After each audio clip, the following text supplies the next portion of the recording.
Hello, State 48. I'm Vera Gebran. Entering the holiday season is an opportunity for us to remember and realign ourselves with what really matters. Preservation of the family unit, security for our children and our community, and enough peace of mind so we may focus on loving one another and making the most of our day-to-day experiences with our families. Sadly, the past 2 years have lent me close to zero peace of mind. I'd be willing to bet you feel the same. Our state and our country are on a quick decline away from the values and ethics that have made America the greatest nation on earth, and our sense of a secure, sovereign nation has been completely compromised. Most of us are distracted with just staying afloat. As a nation, we are not living happily and mindfully due to the distractions that come from simply needing to survive. For a variety of reasons, most of us are not experiencing the caliber life we were enjoying just a few short years ago. I came into the political arena just recently. My education in it has been action-packed and turbocharged.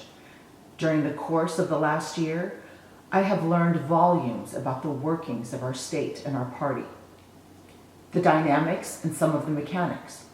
I have seen the strategies that make our party great, and I've experienced what makes our party vulnerable. Much has happened in the last couple of months. Monumental events have taken place, and my love and allegiance to this state and this country became more so than ever before.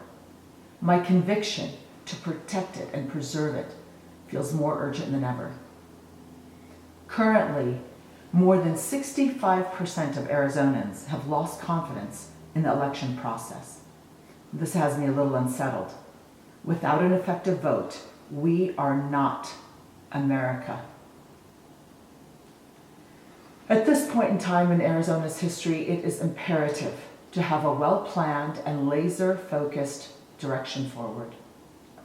The next person to occupy the chair of the AZGOP will need to be innovative, courageous, humble, and have a complete understanding of what is truly at stake. This is no time for a leader that places ego before effectiveness or the good of we the people. It is also not the time for merely the next person in line or the most connected partisan. In the August primaries, I didn't win the nomination for my state house run and took a little break to regroup. During that time, I was asked by several members of my community to consider running for the AZGOP chairmanship. They were of the mind that I possessed the leadership skills required to take our party forward successfully. After much research and thought, taking counsel from leaders in the community, and with the blessings of my family, I formally announce my run for the AZGOP chairmanship. I have blueprinted an efficient and relevant, bold path forward that requires our party to turn its back on the fractures and factions that separate and weaken us. It requires us to sit at the table and acknowledge our different beliefs, but identify our common goals. We must negotiate differences amongst ourselves privately, then walk onto the battlefield, shoulder to shoulder, unified under the banner of Republicans, ultimately as conservators of the Republic. As your AZGOP chair, I will make winning elections my primary focus for the next 2 years. My message and way forward will be based on American principles and ideals of greatness, coupled with pragmatism and strategic compromise. We will reset our party and forge a winning path that includes all and denies only those that look to distant shores for the proven failed ideas. It will be a great honor to lead our party toward victorious battles for the coming 2 years, of which we will have many. Make no mistake, our party has a war to win indeed.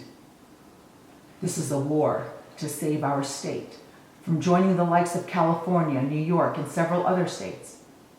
As your AZGOP leader, you can count on me to deploy with measure, steadiness, stability, and fairness. I and my team will restore relationships and make our party efficiently productive. I and my team will establish new relationships that grows our strength through sheer volume.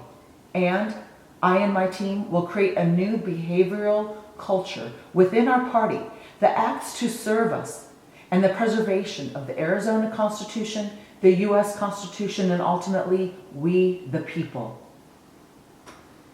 Vera Gebran wrote, "Work is love made visible." I can think of no greater way to express my love for this state and my beloved America than to work to protect it. I look forward to earning your vote on January 28th so I may do just that. May God bless you and your families with resilience and strength, and always, God bless Arizona and the United States of America. I'm Vera Gebran.